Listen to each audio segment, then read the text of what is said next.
अब रुख करते हैं चिनियोट का, जहां 9 मुहर्रम उल हराम का मरकजी जुलूस इख्तिताम पसीर हो गया। जुलूस सुबह 8 बजे बरामद हुआ था। मजीद जानते हैं सैयद मुदस्सिर काज़मी से। जी मुदस्सिर।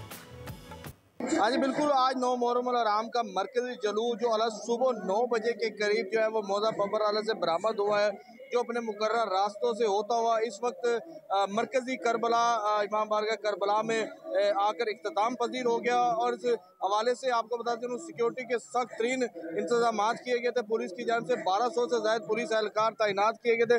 तमाम जो मुकर्रर रास्ते से उनको सील कर दिया गया था। और दूसरी जानिब आपको बता दें चिनियोट में ये वाहिद इबादत की मिसाल है कि जब मरकजी जुलूस होते हैं उनकी गुजर गाँव पे उनके रास्तों पर अहले सुन्नत जमात की जानिब से मुख्तलिफ मशरूबात की सबीनें लगी थी। जैसे गर्मी की शिद्दत थी उसी तरह की मशरूबात भी जो कि वो आज़ादारान के लिए वो लगाई गई थी। उसके साथ साथ लंगर और न्याज का भी एहतमाम किया गया था। और इसके साथ साथ जो आज़ादारों की बड़ी कसीर तादाद जो थी वो जुलूस में शामिल थी और सीना खूबी करी थी, नोया पढ़ रही थी। और इसके साथ साथ आपको बता दें इस वक्त जो मरकजी जो इमाम बारगाह करबला है अभी भी जो है वो चंद काफिले जो हैं वो अकीदत इमाम हुसैन अलैहिस्सलाम को पुरसा देने के लिए और उनके रफ़्क़ा को पुरसा देने के लिए करबला रज़िया सदाब में आ रहे हैं। जी सब्सक्राइब करें और बेल दबाएं ताकि कोई खबर रह न जाए।